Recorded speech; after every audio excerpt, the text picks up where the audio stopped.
The old temple was silent. Its tall stone walls were cracked and covered in vines. Wind moved through the broken doors, carrying dust and the smell of time. Jay stepped inside slowly, his boots echoing on the cold floor. He held a flashlight. In one hand, a scanner in the other. Everything about this place felt strange, ancient, and forgotten. Behind him, the alien girl followed with worried eyes.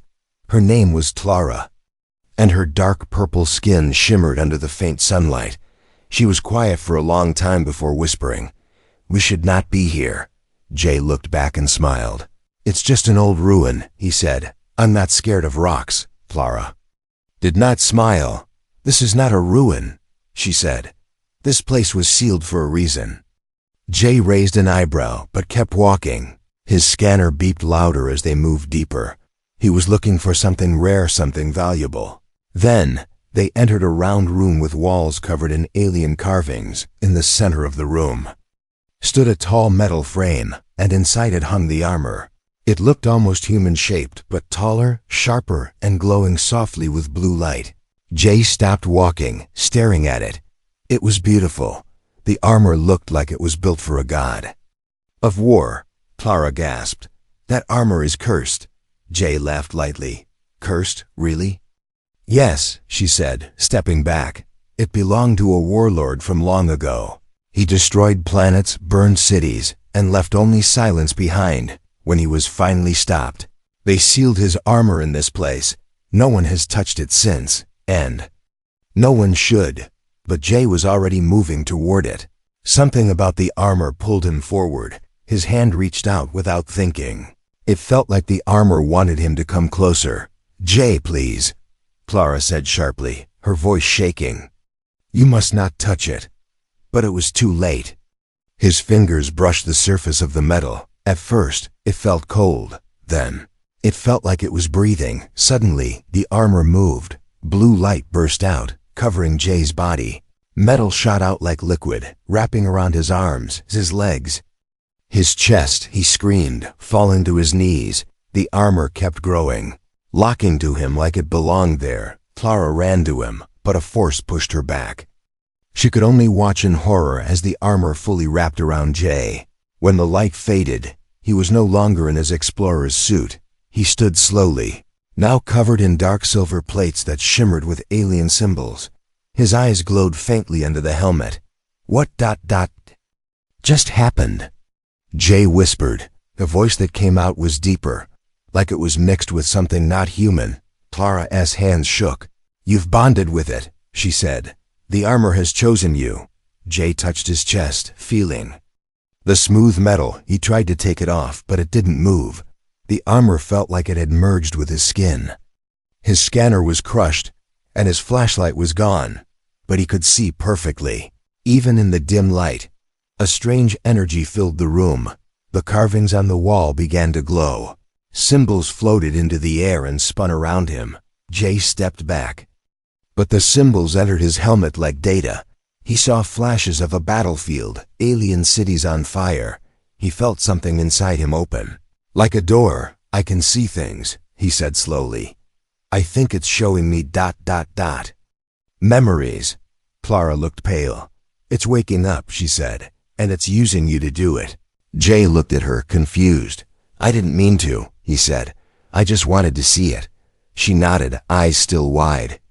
"I warned you," she said, "but now we must run." "Run? From what?"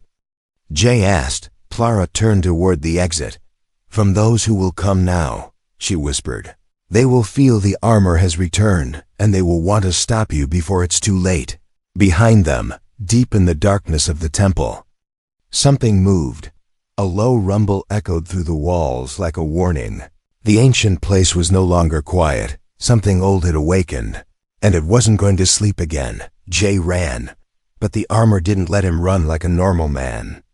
Each step he took made the ground shake. Clara raced beside him, glancing at him like he was a stranger now. He felt faster, stronger, but heavier too. His body moved like it was no longer his alone. The armor reacted to his every thought, even thoughts he didn't know he had. They burst out of the temple into the harsh alien sunlight.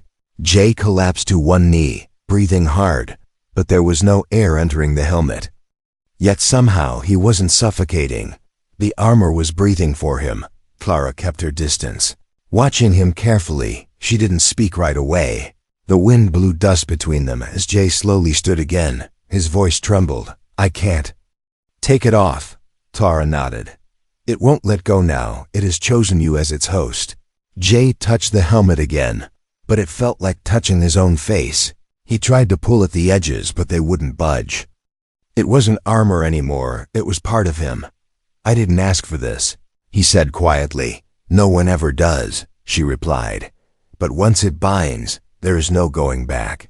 Jay looked down at his hands. The fingers moved, smooth and silent. Wrapped in a dark silver that looked like liquid metal, blue light ran under the surface, like veins pulsing with energy.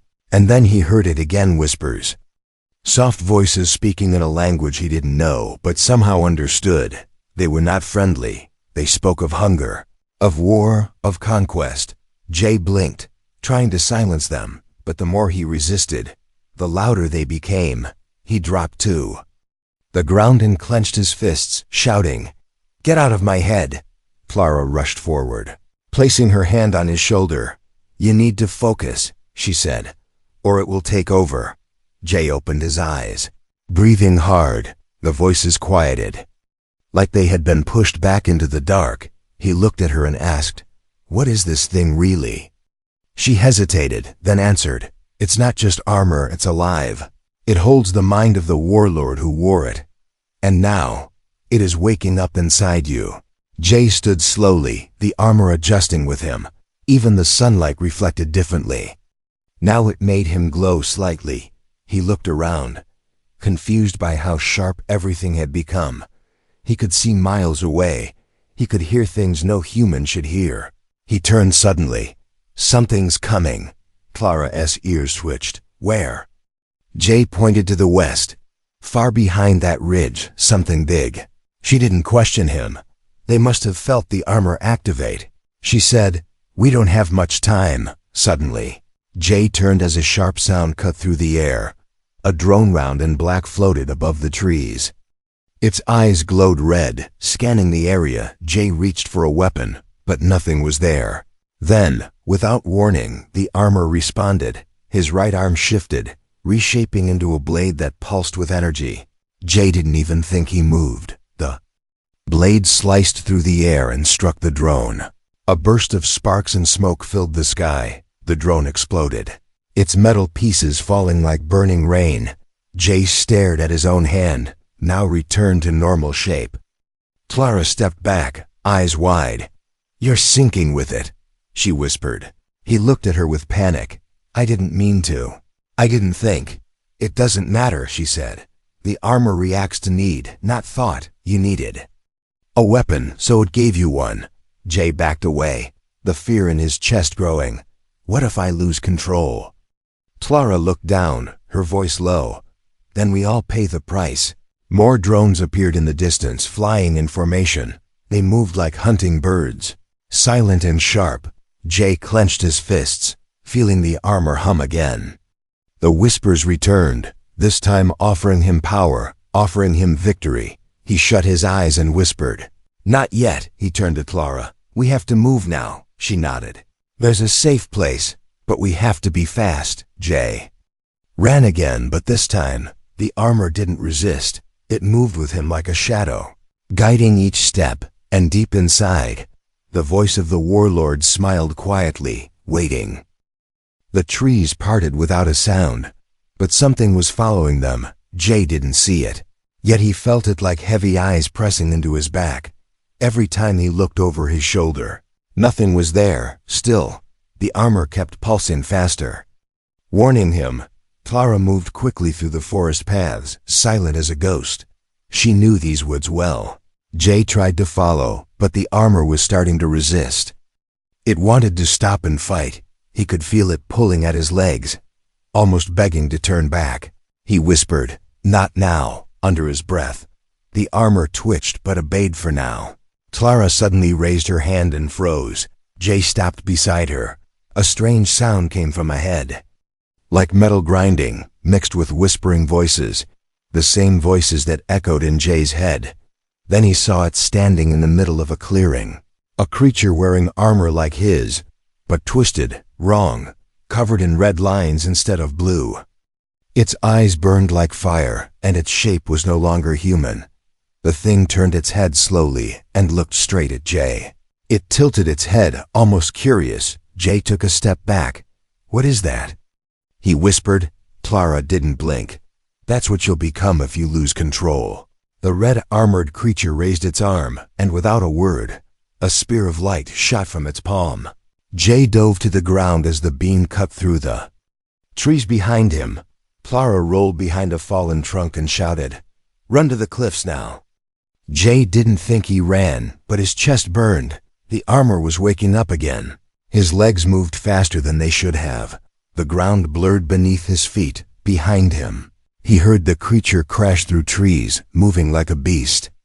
Clara was just behind him, throwing small energy charges to slow it down. Nothing worked. The cliffs came into view. High and steep, Jay skidded to a stop at the edge.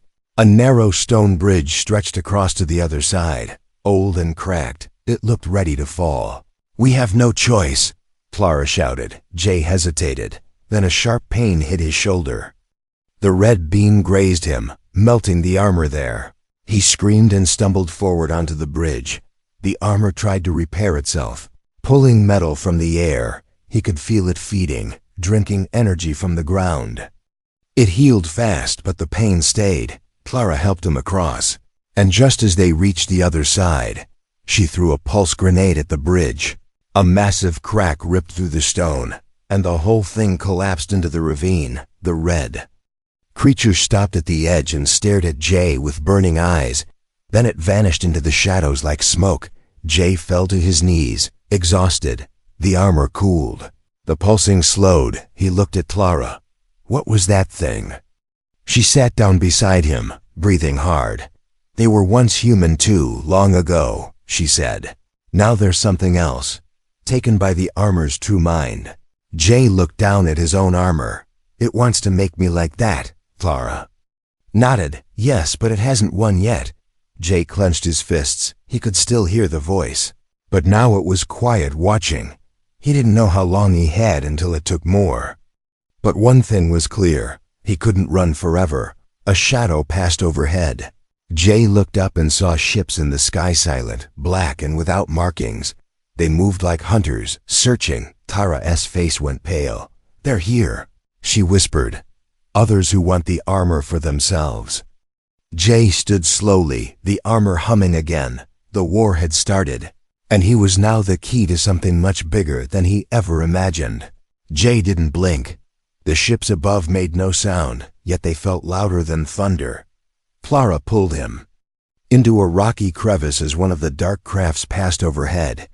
It cast no shadow, but the armor reacted to its presence, glowing faint blue beneath Jay's skin. "They're not human," Clara whispered. "And they're not friends," Jay clenched his teeth, the whispers in his head returning. But they didn't sound like warnings anymore. They sounded like laughter, dark and hollow. He gripped the side of the cliff as the ground beneath him trembled. The ships were scanning, hunting for him, for the armor. One of them stopped midair and turned slowly toward the ridge. Jay felt something sharp push into his mind, like a claw scraping his thoughts. He winced and backed deeper into the rocks. "It knows I'm here," he said, voice tight. Clara pulled out a strange metallic cube and pressed her thumb into its surface. A blue shimmer wrapped around them, and suddenly everything became quiet, even the voice in Jay's head. "What did you do?" he asked. "Pulse cloak," she replied. "Short term, but it'll hide us for now." They waited in the silence for what felt like hours, but it was only minutes when the ships finally drifted away. Jay stepped out of the rocks and looked at the sky. "I thought I was just some scavenger," he muttered. "Now I'm being hunted by monsters." Clara didn't respond. She was staring at his armor again. The shoulder where the red beam had struck was different now. The metal had hardened, but also changed color. A dark red line ran through it, Thin but glowing, Jay touched it and felt something cold pulse through his arm. "That's new," he whispered. Clara's face tightened. "It's adapting," she said. "Taking in pieces of the enemy's energy." He looked at her, eyes wide. "You mean ... it's learning?" "Yes," she answered softly. "And that means it's growing faster than I thought." Jay sat down on a fallen log, tired and scared. "What happens if I lose myself?" Clara knelt in front of him, her voice low. "Then I'll do what has to be done." He didn't ask what she meant. He already knew. Suddenly the ground behind them cracked open. A figure rose from the dirt, half buried in armor, face covered in moss and rust. It looked dead, unmoving. But then its eyes lit up, blue, like Jay's. Jay jumped to his feet as the figure's body twitched and rose fully. Its armor was old and cracked, but still alive, Tara gasped. "That's a guardian," she said. "They were created to wear the armor." Long ago. The guardian stared at Jay, then took one slow step forward. Its voice was deep and metallic. "You carry the last seed," it said. "The Ashari rise." Again, Jay stepped back, confused. "I don't understand. I didn't choose this." The guardian tilted its head. "The armor chooses, not you," it said. "And now your test begins." Without warning, it raised its arm, and a blade of light shot toward Jay. He barely had time to react. His own armor responded first, forming a shield that absorbed the hit. He was thrown back, crashing into a tree. But he stood quickly, breathing hard, confused and angry. "What kind of test is this?" he shouted, but the guardian said nothing more. It charged forward, faster than it looked. Jay raised both arms, and this time, his armor shaped into twin blades. He blocked, sparks flying.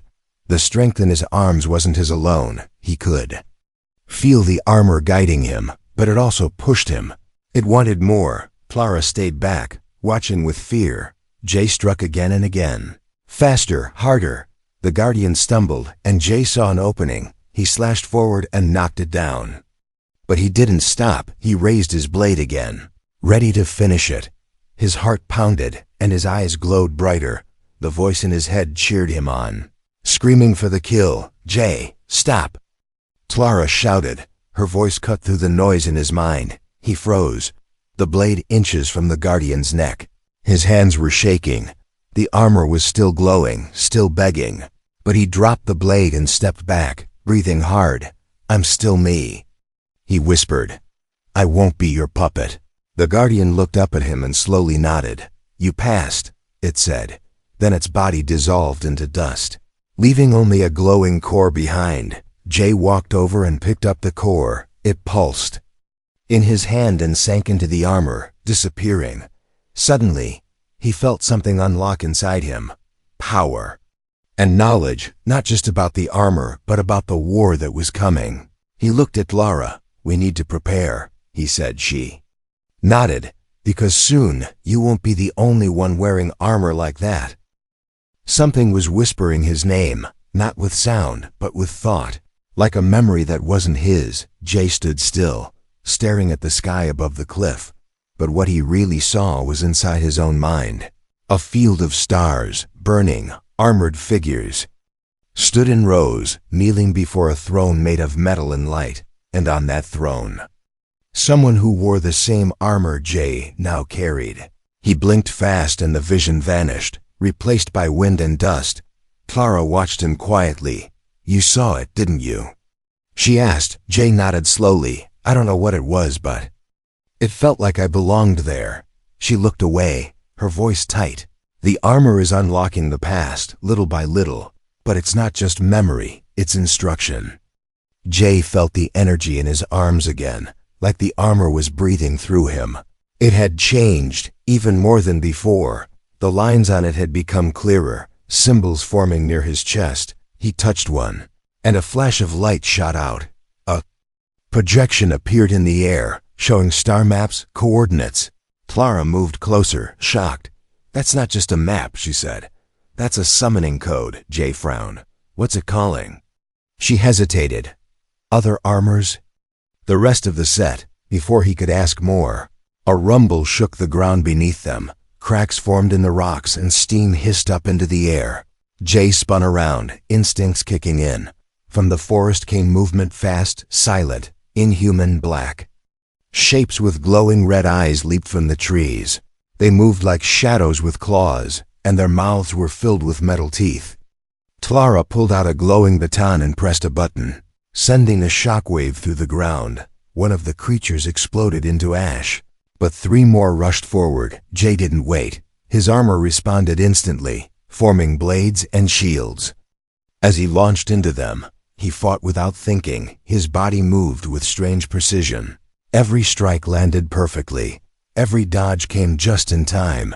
It wasn't skill, it was the armor guiding him. But in the middle of the fight, Jay saw something that froze him. One of the shadow creatures had a human hand, not alien, not robotic, human. He hesitated, and the creature lunged, slashing across his back. The armor blocked most of it, but pain shot through his spine. Jay spun and kicked the creature down, then drove his blade through its chest. It vanished into smoke. Clara ran to him, her face pale. "You saw it, didn't you?" He nodded, shaking. "They were people once." She looked down. "That's what happens when the armor wins." Jay backed away, trying to breathe. The armor on his body rippled like it was feeding again. He gritted his teeth. "I won't become." Like that, the wind shifted and the sky turned dark. Far across the valley, the red-armored figure appeared again. It stood still, watching them, but now it wasn't alone. Dozens more figures stepped out behind it, all in corrupted armor. Their lights burned red, and they moved in perfect sync. Jay felt the armor on his body heat up, preparing for war, but this time, something felt different. Something inside him had awakened. He raised his arm, and blue energy burst from his palm, forming a barrier around them. Clara gasped. "You've activated a command shield." Jay stared at his hand. "I didn't know I could do that." She looked at him with awe. "You couldn't." "Not before." The red-armored leader stepped forward, lifting its hand, and in a deep, broken voice, it spoke for the first time. "Return to us," it said, "or be broken." Jay didn't reply. He just stared back through the energy shield. "I'm not yours," he said softly, and inside the armor, something old and powerful began to stir. It wasn't just protecting him anymore. It was remembering who it used to be. Jay didn't remember standing up. One moment he was staring at the red-armored leader through the glowing barrier. The next he was already walking toward it. His feet moved without command, like the armor had made the decision for him. But something inside him agreed. The wind howled around him as he stepped outside the shield. Dozens of corrupted warriors stood silent, their glowing red eyes locked on him. The red leader didn't move, but Jay could feel its attention pressing against his mind. Not words, not thoughts, just pressure like a storm waiting to break. Behind him, Clara shouted his name, but he didn't stop. He raised his arm, and the armor obeyed. Forming a long staff of white-blue light, the corrupted warriors twitched, sensing something ancient and wrong. Then the leader raised its own weapon, a black sword humming with red energy. The challenge had been accepted. Jay leapt forward first. The world slowing as the armor pushed energy through his body. Their weapons clashed in a flash of sparks and thunder. The ground cracked beneath their feet, and the warriors around them stepped back, forming a wide circle. The battle was not wild, not chaotic. It was like a dance they had practiced long ago. Strike, block, counter, twist, leap. Jay didn't know how he was doing it, but his body moved with purpose. Every motion felt remembered, not learned. The red leader spun and struck with deadly force, but Jay ducked low and countered with a strike that knocked the enemy back. The armor reacted with emotion, like it was proud. Jay's thoughts mixed with voices strange and old. Some cheered. Others whispered warnings, but one voice, cold and calm, kept repeating the same words. "You were always meant to return." The red leader stopped moving and stepped back. It reached up and removed its helmet slowly. Underneath was a face half metal, half decayed flesh. Jay gasped. It was him, an older version of himself. Eyes empty and hollow. Skin cracked and faded. "You see it now," the figure said, voice dry like dust. "You don't become the warlord." "You already were." Jay stumbled back, the armor tightening in panic. His mind reeled, memories clashing with the truth, visions of ruling, destroying, losing everything. But if that was him, how was he here again? Clara stepped into the circle, holding a bright shard in her hand. It glowed gold, and the corrupted warriors hissed at the sight of it. "The shard of severance," she said.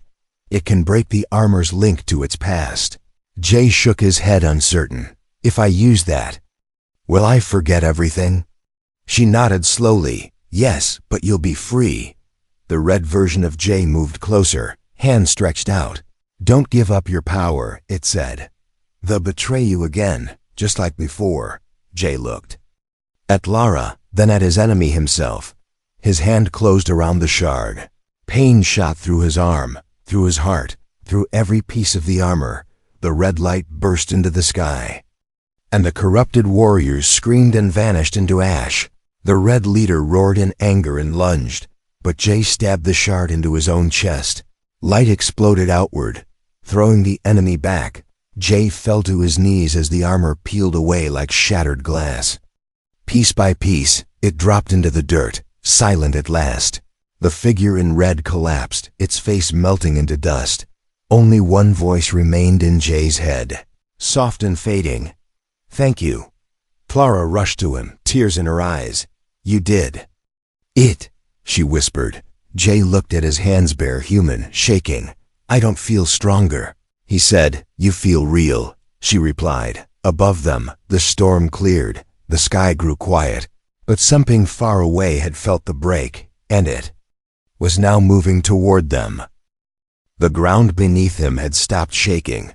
The wind had gone still, the sky finally calm. But Jay didn't trust the silence. He could feel something behind it, something watching, even without the armor. The weight hadn't left his chest. Clara knelt beside him, holding his hand gently. He was pale, weak but alive. The armor was gone, burned away by the shard's light. But deep inside, Jay knew not everything had left. Some part of it had stayed behind, quiet, hiding, far above. A beam of silver light broke through the clouds. It wasn't sunlight. It was a signal. Jay and Clara looked up together, and their eyes widened. Descending from orbit was a structure massive, silent, and shaped like a spear. It moved slowly, casting a long shadow across the valley. Clara's voice shook as she spoke. "That's the true vault," she said. "The place where the armor was first born." Jay tried to stand, but pain burned through his side. He had pushed his body too far. The power was gone now, and only his human strength remained. Clara helped him to his feet. "We don't have much time," she said. "If that vault opens, the old warlords will rise again." Jay looked at her, confused. "I thought I ended it."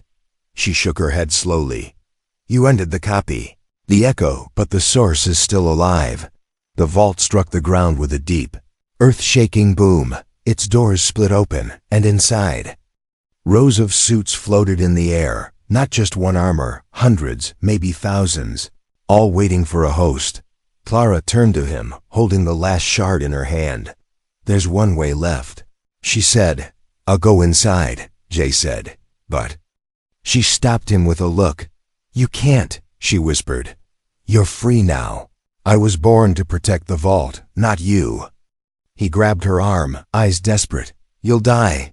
"Maybe," she said softly, "but they won't wake. Not if I seal it from within." Jay didn't want to let go, but her eyes were calm, clearer than they had ever been. She stepped into the vault slowly, her body glowing with the shard's golden light. One by one, the floating armors began to collapse, cracking and falling like dead stars. Jay watched in silence as the door began to close behind her. He wanted to scream, to stop her, but he knew this was her fight. She turned one last time and smiled at him. "Thank you for reminding me I was more than a guardian." The door sealed shut, the vault powered down, and the sky turned bright again. Jay fell to his knees, eyes full of tears he couldn't hold back. For a long time he sat alone in the quiet. And then, a sound, not metal, not war, but a soft voice inside his mind. I'm still with you. Jay looked at his hand, still human, but glowing faintly, not with power, but with memory. He stood slowly, watching the vault settle into the earth like a tomb, and walked away, not as a soldier, not as a weapon, but as a man who once wore the armor and chose not to become the monster it wanted. The war was over, but the story would be remembered forever.